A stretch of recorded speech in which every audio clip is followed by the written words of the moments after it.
Hello, Assalamu alaikum, and good afternoon.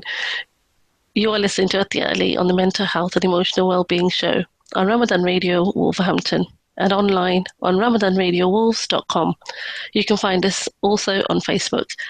In the show, we hope to provide information that may be helpful to support your well-being and the well-being of others because everyone's mental health matters. You can listen back to this and previous shows on Ramadan Radio's YouTube channel, alongside finding further mental health information on my X feed at Atiyah Ali 3. We are not here to offer you advice in place of your clinician. However, we will share information that may encourage you to seek support. If you feel you need to discuss your health and well-being following this show, then please contact your GP or mental health professional. You are very welcome to send us comments regarding the show via the WhatsApp messaging number on 07440 420 432. On this mental health and emotional well-being show, we will be focusing on mental health and ethnic minorities or global majorities. With me today, I have Rasib Hussain, a psychotherapist and a counselling psychologist in training with experience in working with people from the global majority. Welcome to Ramadan Radio Wolves Mental Health and Emotional Wellbeing Show, Rasib. Yes, Assalamu alaikum, Atiyah. Thank you so much for having me here. Really appreciate it. Walaikum salam. And we look forward to hearing what you have in store for us today.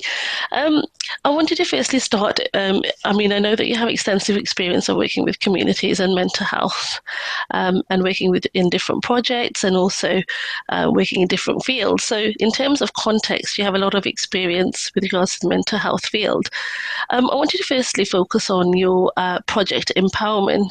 I believe this is something that you were involved with some time ago, perhaps, and this was for youth and survivors of domestic abuse, providing some impactful support. Could you share some information around that?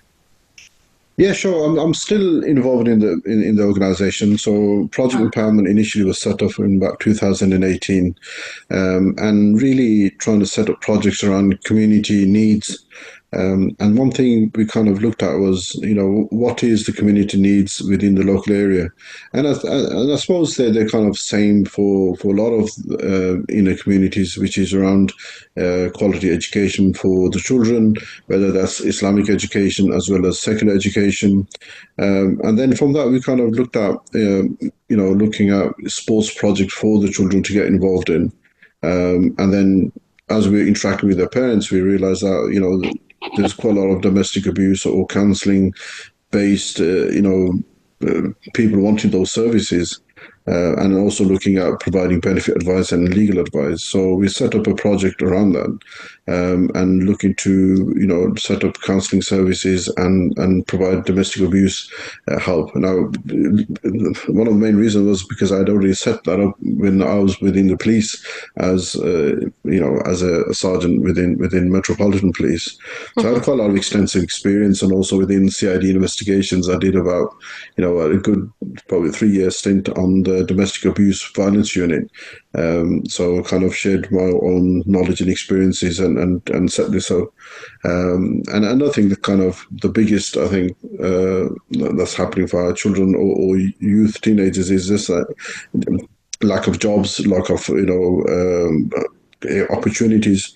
So we got involved in the Kickstart scheme, and we put approximately 200, youth, I think it was 18 to 24 years old, into employment with local businesses, and as well as national businesses. So, just trying to do our bit in the terms of that, and also, the counselling services really took off because we had domestic abuse survivors, as well as providing some sort of, personal development for the children, and confidence skills and communication skills for the students as well. So a bit of an all-round different types of projects. And how are people being referred to yourself or the organisation? Yeah, so it kind of grew, snowballed slowly into effect from running at the Education Institute. So first it was setting up something for the children, because we had children with ADHD or autism, and studying and studies having affect them, or there were issues going at home. And I thought, well, not many religious Islamic institutions kind of cater for that, and that's the reason why you get a lot of failures within our community children. So I thought, okay, let's do something for them, and communication skills, confidence skills, how to emotionally regulate themselves, and that was kind of took off really well. And from that, we pushed it out to the local community where this is service that we're offering, and even some of the parents of the students came in as well. They wanted advice and counselling services for them as well. So it sounds like it was of benefit to many people, and I think that's an interesting point that you've raised there with regards to kind of the lack of religious institutions providing support. Would you say that's more significant in the Muslim community? I mean, from what I've seen around our masjids and religious institutions, I think we need to start catering more for our communities. And mosque should be not only for to go and pray, but I think if you've got any sort of need, it should be catered for at the mosque. So if you've got financial needs, if you've got emotional needs, spiritual, etc., and mental health needs, I think the mosques they're run for the community. And I think that the community, there should be a central focal point. So if people have issues, that they should go to the mosque, and even the mosque doesn't provide those services per se themselves, but at least some of them they can signpost to other organizations, quality organizations, but try to run, especially around mental health projects and youth employment, or etc., or even employment. I think that we need to cater for that, because a lot of things is that if youth are left to kind of wander around the streets, they don't really have a job, then they're going to get up to no good. So if you can provide them with work opportunities and kind of push them towards that way and encourage them to get into good professions, then I think that really affect our communities in a positive manner, and especially around mental health services. I mean, I think within like now the 21st century that we're living in, and we've been in the UK for this long, and having looked at counselling services which doesn't really cater for the Muslim, community, it's about time that we actually took the onus on and started setting up services ourselves with, psychology as well as Islamic psychology to cater for our needs. Yeah, it does sound like the community hub should be based perhaps at the masjid, where there are many services provided that involve mental health. And I think if we look around us at the masjids or community centres, we notice that actually they are doing a lot around, let's say, thinking about employment, thinking about introducing young people to careers, having youth clubs, or involving people in voluntary work. But there is less focus, as you say, on mental health. So that's something that it's very interesting to hear, and I hope that you'll be able to kind of support communities in doing that. And I think you go on to talk about that later in some of the projects that you're involved in. Rasib, I wanted to ask you about the difficulties in getting people to kind of talk about, let's say, domestic violence in particular. Can you share any experiences that you've had around that? Yeah, I mean, domestic violence, I think just generally within communities, it's a big taboo subject, and especially within our communities. And I think we are getting better at it. I mean, it's roughly the stats are, I think a domestic abuse victim probably goes through something like 15 to 25 instances of abuse before they actually take any action around it. And generally the action, when it does come into place, is when the perpetrator then starts targeting the children. And if we say generically 80 90% of the victims are female, then when the male lays their hands on the children or starts impacting them, then it's the time the woman starts taking any action. It does happen the other way around as well. So, again, we want to cover the male side of things as well, and the vulnerabilities and the suicide and all that. I think we can touch that a bit later on as well. But Okay. yeah, and I think that it's high time that actually we started looking at it in a positive manner, that Islam does provide a way out. Talaq is not seen as a negative thing. It's actually can be positive at times when things are not working too well. So you can have where a lot of people think that, they want to stay in a household, male and female, father and a mother figure. They've got children within the household who are daily, they're seeing domestic abuse and toxic environment.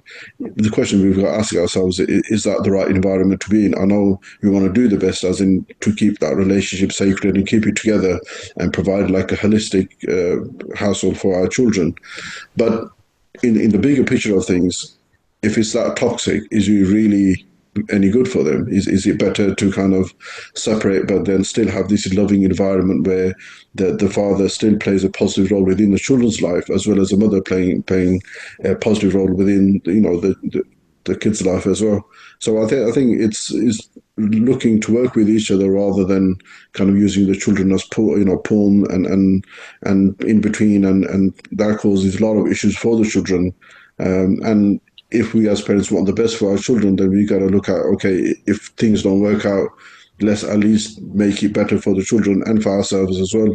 And it's, and I think that this is where we've got to look at in a positive format rather than what's been happening is where other, father and mother are fighting and shouting and screaming every day. There's physical abuse that's happening, and obviously mental abuse and financial abuse. The victims are being affected, and to some extent, and the kids for definitely are. But it just exacerbates the situation and makes people's lives a misery. Yeah, I mean, we see this repeated cycle, don't we, where the victim becomes a perpetrator, and perhaps through experiencing that environment and that, I suppose, people not standing up to what self-care. In essence, it's self-care, and keeping themselves safe. I'm thinking a little bit about the stigma around this. So you've mentioned there that it would be better sometimes for couples to separate, to divorce, and there's lots of stigma and taboo around that, in terms of keeping the children safe and keeping their environment safe, and then having a potential impact on their mental health. I'm thinking a little bit about the step before that. When people come to see you, they might be worried about the fact that, well, will this lead to a divorce? And does counselling lead to people becoming more independent and confident and increasing in self-esteem? And what would that mean for the sanctity of family? How do you go about having these conversations and assuring people that actually, it's not always that the end result is a divorce? Yeah, absolutely. I think it's looking at the couples or individually, if they're coming individually, is to have a look at what's been happening and where things are going. And more than anything, it's there's a thing called in Gestalt modality of counselling, cycle awareness, where things are happening and it's not so good.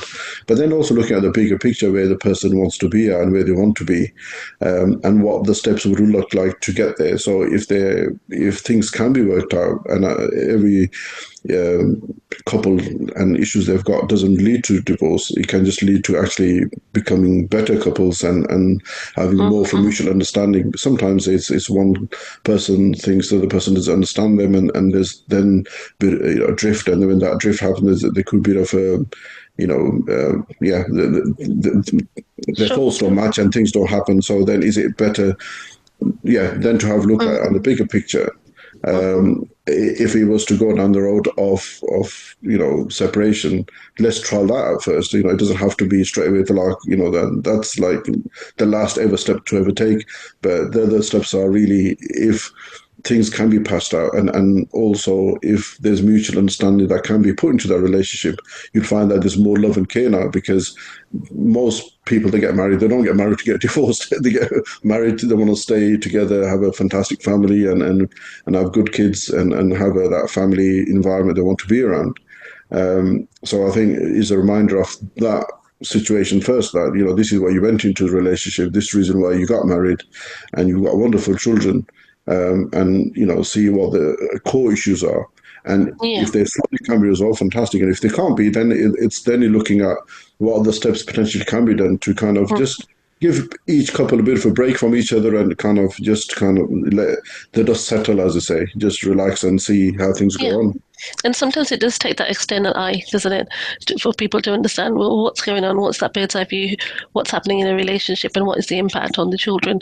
So sitting back and being able to be confident enough to trust the person that they're speaking with in terms of trying to keep the family together but safe and well, and work on what can be improved is what I think I'm hearing Mhm. you say. Now, I mean, this brings us on to some of the pastoral work that you've been involved in. Um, what are the themes for in terms of difficulties for youth when it comes to um, either domestic abuse, either other underlying mental health needs? What kind of difficulties have you come across, and could you touch upon that? Yeah, again, this kind of started off as a first a small project around students, and because a lot of students that come to the mosque within school, they get a lot of scaffolding, which is a lot of support around their education needs, and social needs and emotional needs, and when they come to the mosque, they've got nothing. No one really understands anything, and teachers only teach one way or the highway type of scenario. So it was really looking at first to cater for their needs, and how can we help them and their and kind of grow the emotional, personal, and communication skills, and that's where he started off from, and then we started expanding it to the local community, and that really took off. But in the terms of, again, we spoke about stigma beforehand, there's a massive stigma within our communities in the terms of accessing mental health, and is seen as kind of one of the barriers for accessing mental health. I mean, I've got some stats here for you, if you want me to kind of go through them. Sure, sure. So just give me a second and just kind of pull them up. That's fine. Yeah. Um, yeah, so it sounds as though that you've done some work around kind of working with young people and recognizing the difficulties and looking at the behavioral issues in their context. Um, yeah, you also mentioned that that you provide one-to-one counselling and workshops. So I'd like to hear a little bit about that once you provide the stats, if that's possible. Yeah, sure. So again, I've just got the stats here. So where are we?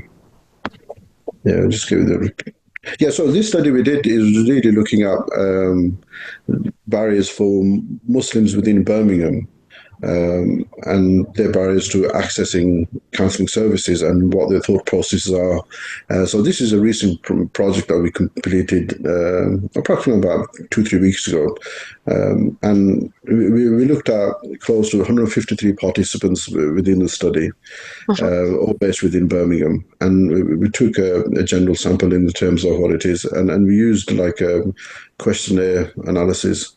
And the data that kind of showed up in the terms of demographics was that 60 yeah 44% male, 55% female, general ethnicity went from Pakistani, Bangladeshi, Somali, Arab, and other.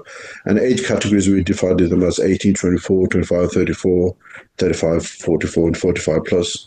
And really looking at whether they access NHS counselling or private health counselling, or considered but did not access counselling, or never considered counselling.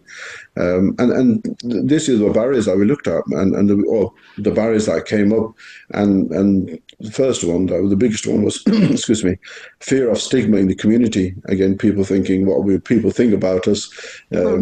In counselling services, and then there was the internal stigma as well, of the person themselves thinking, should they be accessing counselling, and so that was at 56.9%.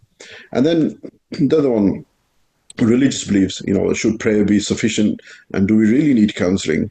And I think this is where I think we all know within our communities and the religious tradition that there are spiritual issues as well. But the thing is, where it gets confusion is where everything is either spiritual or someone's totally gone mad or something. And I think what needs to happen is people need to understand where a person needs expertise or expert counselling and psychology services for their mental health condition. And that people need to be able to understand that it's not always spiritual issues that are affecting people. Yeah, sure. So was this a question that you asked then around spiritual beliefs? What was the question? Was it an yes or no answer, or what Yeah, kind yeah. of So this was just generally as in what people reported as barriers to counselling. right? So the religious beliefs came up, and also Sure. like distrust in mainstream services, and this was down to um, people not seeing their own people represented within counselling services.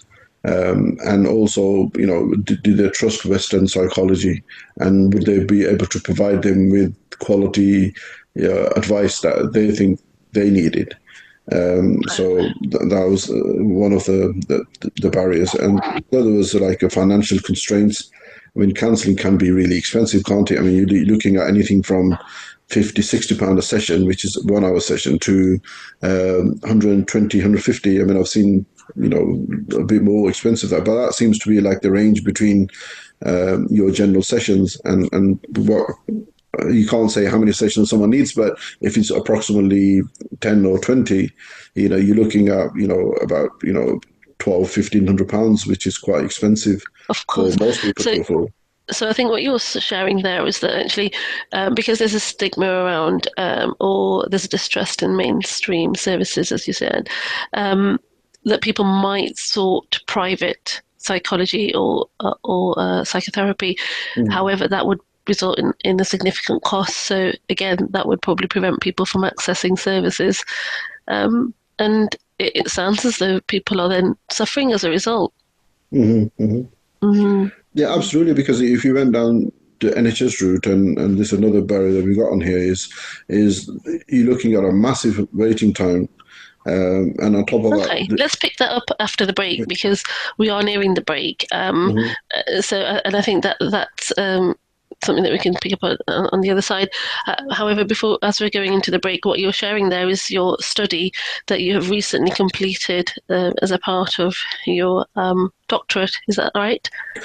This is a full counselling course that I'm doing, but because Okay, we kind of spoke about counselling within the community and sure. looking at how it's all set up, I mean, I suppose this study now kind of gives us the figures to back up the reason why we set up in the first place was Right. to help people access services and also have people that trusted the services because people were from Of their course. background and they So it's understood very them. important then, isn't it? Sorry to cut you in terms of understanding what the barriers are to accessing services. So we'll pick up on this on the other side of the break. Thank you for listening.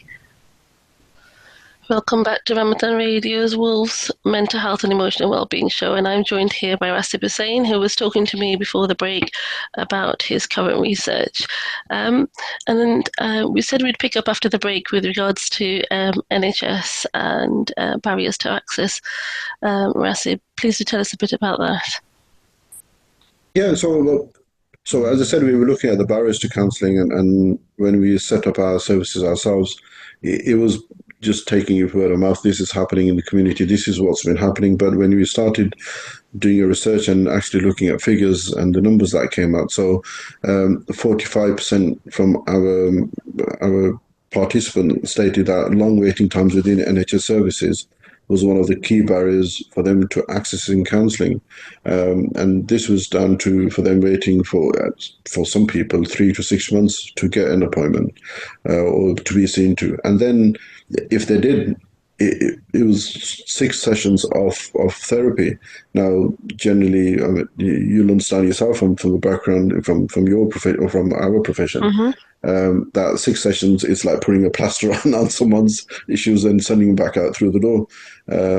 And when people have serious issues, that they need approximately anything from 20 plus sessions to help them with their issues. So that one of the barriers was kind of these waiting times. And now, if you've got your mental health declining as you go, then and you don't have the finances as well, then you've got that person in a very dark times, and just they can't see a way out. So So it's is the very suggestion that actually if they've been waiting for therapy for such a long time, by that time their mental health has deteriorated even more so? I mean, to pluck up the courage to actually access a free service in the first place is with difficulty for some. But I think, are you suggesting that perhaps then the waiting for treatment and then actually what they receive, the two don't really match, and again it's kind of a negative or a not so good experience? Is that what I'm hearing?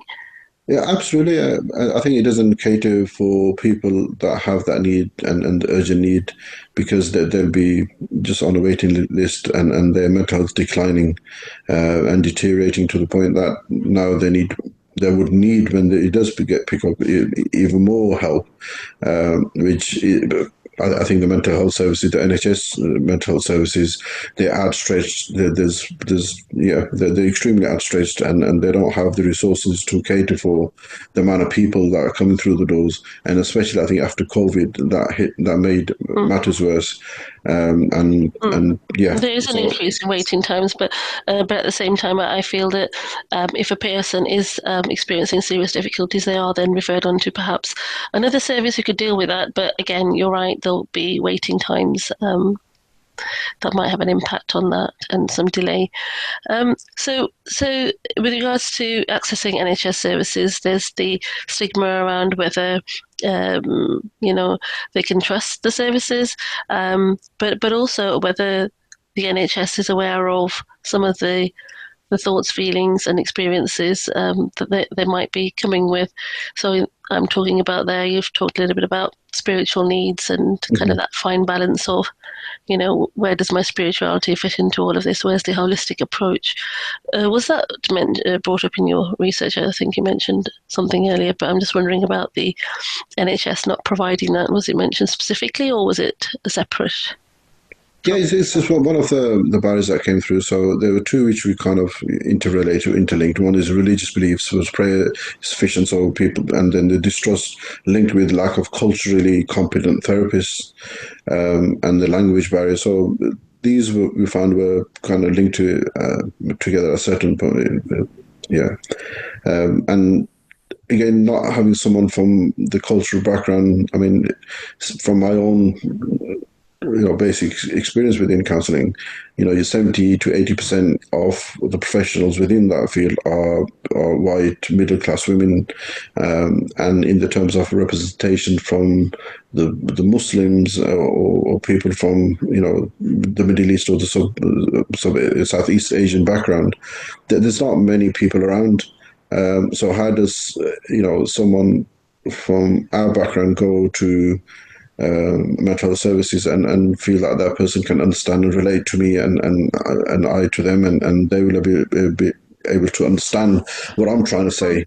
And I think that barrier then hits in, where if the person doesn't understand, or you think the person is not going to be able to understand, you'll see Yeah. people interact with 1 to 2 sessions and then totally, leave the service.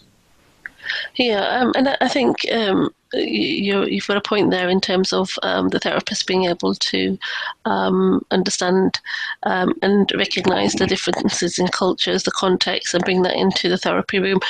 We do find that people are becoming more and more familiar with that. However, Mhm. the lived experience, you can't have bring that lived experience into the room unless you've got a therapist who has that lived experience. Is that what you mean in terms of contextual issues? Yeah, I mean, absolutely, and also I think on the other hand, I think sometimes maybe going to someone who's not from your culture can be positive as well, because they may give you a totally different viewpoint on what you're going through. So Mhm. I think it can also be in a positive format. But it totally depends on the person, and as you've said, which lived experiences they've had, the training, and a lot of people now interacting with a lot of multiple different communities. So a lot of people have this understanding of what's happening in different people's cultures and backgrounds. So, I'm not totally negating that, but I No. think it's quite crucial that people have the understanding of what the person's going through.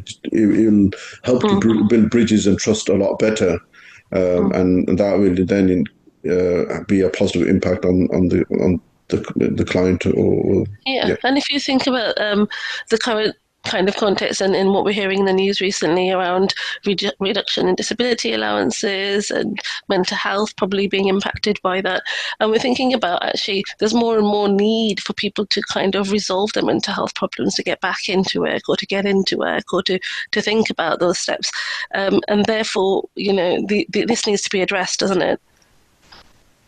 Yeah, absolutely, absolutely. And I think going forward, I think the more people from our community can train and get into mental health and counselling services, then and back to the point where I think every mosque or the bigger major mosques within areas should be able to provide counselling services for their congregation and for the local community, and I think that's vital to kind of understand that we need to start looking at what's happening within our communities and then be able to provide that rather than be reactive and wait for something to happen and then think, oh, okay, we need to start training our people now, but let's be proactive about it. Let's start, showing this as a career path, as well as then providing a way into counselling. I mean, that's something that I would like to touch on further on. Yeah, sure. We'll have a little focus on that. And I think what you've mentioned there in terms of people from different communities being involved and becoming therapists, psychologists, and working in the field is really important. And that's one of the reasons we have this mental health and emotional well-being show where we offer an array of different fields within psychotherapy, coaching, psychology, and other fields so that people can have an understanding of what's available and what they could probably train in. So thank you for sharing that. Rasib, you've talked a little bit there about community interest. I mean, I don't want to move on unless you've got anything further to share firstly about your research. Well, generally, that's the kind of The nub of the it. barriers we found, and then we looked at how we can resolve those barriers. And one was kind of having more people trained up within those services. Yeah, so that I think we kind of covered the brief synopsis Sure. of the study. Yeah. Okay. Sounds We like a can very always come back to interesting we can study. always come back to it at some point and Of go course. through it. It's quite a in-depth Yeah. project, but I mean, as you're saying that it's a recent study, and to me it sounds as though it's not ready for publishing yet, but I think it's something that people will look out for. So uh, please do go on to publish your findings when you get the chance to do that. So coming and thinking about community interest, and you mentioned there about mosques having kind of a central hub and providing counselling perhaps for people in their gatherings. So could you tell me a little bit about your work that you've been involved in quite recently? You shared that you were involved in a mental well-being network, which is a social enterprise. Is that right? Mental well-being network. that's great. So we just recently set up a mental wellbeing network, CIC, which is a social enterprise, and that kind of bore out of the project empowerment work and work at Al Furqan Institute, and coming from an experience within policing and having seen what's been what's happening in the streets and what's affecting our youth and our men and women, and then coming from a religious background and head of education and option lead for project empowerment.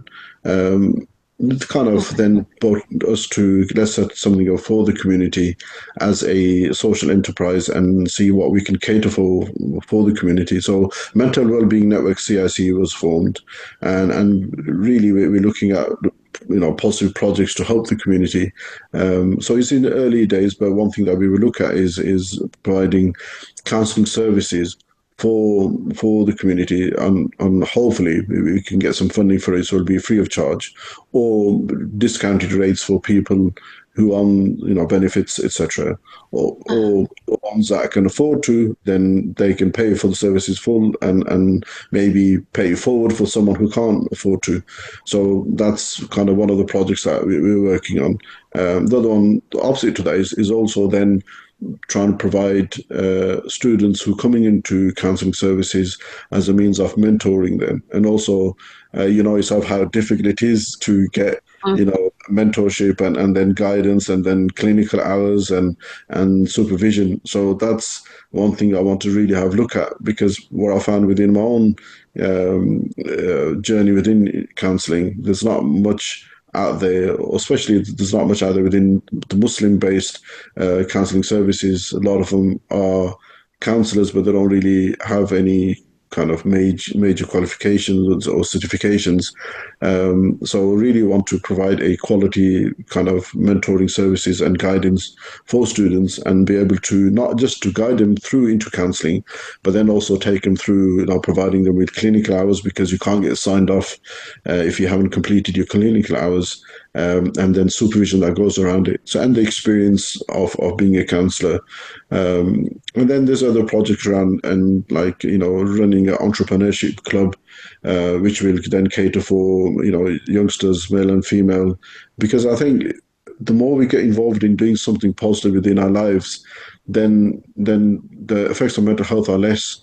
And one of the key effects threads within suicide or self-harm is isolation, where people isolate themselves, are in their own, environment, don't really get involved in anything, and then slowly start isolating. I saw that trend within the police, especially when I was doing domestic violence investigations, and then that emotional dysregulation and not being able to control emotions, and that emotion was that difficult to handle, that using a razor blade on oneself was kind of seen to be, but that's where self-harm comes in.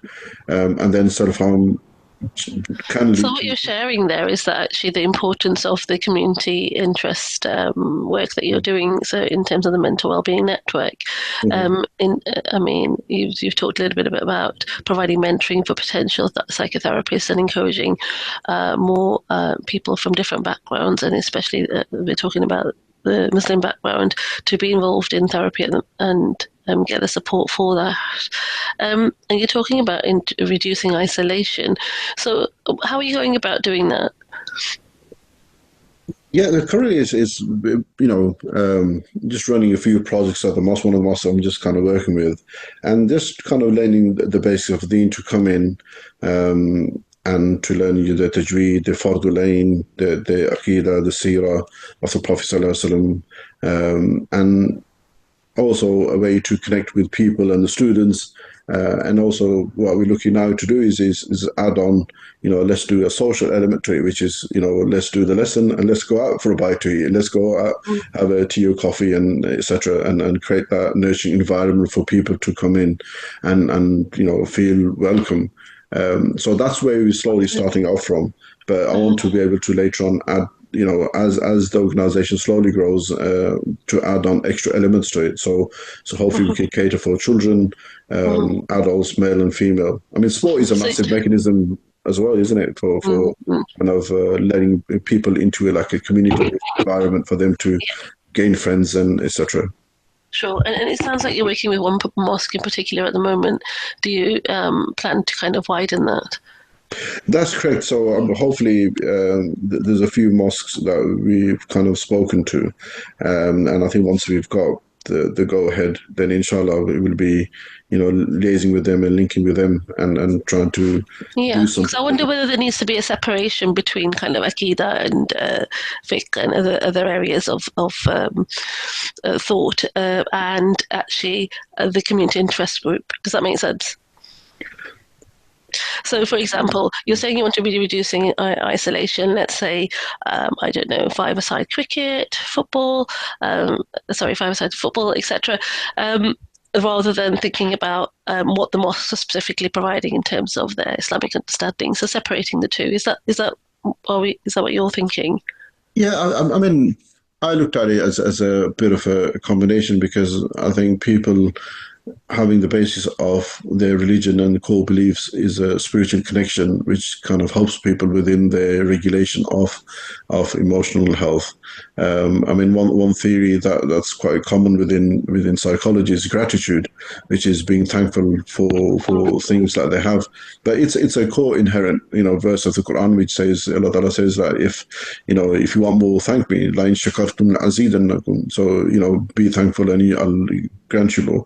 So the whole theory of gratitude is can be used for depression as well. So again, what I'm trying to do is have a look at the core theories within what gets labeled as Western psychology and see what the roots are within Islamic environment and kind of relate them for our people so that they can relate to it as well and then have that understanding. So that's where that little project comes in. But that's just the center of one project that one mosque wanted us to do. And then I'm trying to use theories I've learned within my courses, etc., and see how I can link them within Islamic context for those organizations. Yeah. So let's talk a little bit about that, if that's okay. I mean, I like the idea of offering therapy services to individuals within communities that couldn't otherwise access private services for a lower cost or free, should you get the donations for that. But in terms of the approaches that you've thought that might be helpful, what are some of the approaches that you've worked in, and how would you go about using them, perhaps? Or could you share some of the approaches within psychology? Sure. This is quite new, as I'm kind of going through developing this organization. So looking at how Islamic principles I can use within psychology and confidence building, etc. So one thing, as I said, is we looked at gratitude and running that as a course or a short course type of. Forgive me, I meant some of the psychology kind of approaches, like you've informed me that you've worked with TA and person-centered therapy, etc., EFT. Would you say that the two marry up, that you can bring that into the kind of spirituality thinking?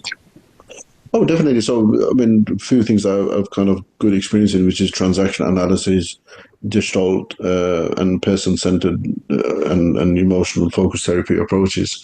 I mean, in the terms of transaction analysis, which is really looking at, psychodynamic approach where things have happened within someone's childhood, and then a lot of people sit with that trauma going forward and the anger and maybe lack of forgiveness for what's happened in the past. And that causes a lot of emotional, spiritual, as well as physical issues. You've got psychosomatic pain that happens. People have that, a lot of lower back pain, and no matter what tablets or medication they've taken, it doesn't help. But then learning the art of forgiveness and kind of being merciful to yourself forgiveness. In reality, you're forgiving yourself and you being merciful to what's happened can lead to recovery as well. So a lot of these approaches can be tailored to the context as it applied. I mean, recently I've just been studying the CBT, which is cognitive behavioral therapy, and again, that also can be utilized as well to look at what issues are people are being affected with, and some of the theories within it can be used for our people from our communities. Sure. So you say that they do kind of complement the cultural context if brought into the room, and we will be talking about kind of CBT and its approaches in next week's show, hopefully. So do tune in for that. So the approaches within psychology can complement a person's cultural experiences, should the therapist know how to do that. Is that right? Absolutely. I mean, from my own studies and what I've looked at, I find that 70-80% of the theories are being taught actually originate from Islamic traditions. And you can find those within, hadith shariefs, within saying of the Prophet, peace be upon him, or pious predecessors, or for the Quran itself. I mean, one thing that we were discussing today earlier at work was about, bringing a child up and the issues that we see with the youth nowadays. But they're saying, I'm sure it's by Ali radiallahu ta'ala anhu that talks about that, the first 7 years of a child, be there for them, love them and care them and provide that. This next 7 years is to, nurture them, educate them. And the next 7 years, which is 14 or 15 to 21, be their best friend.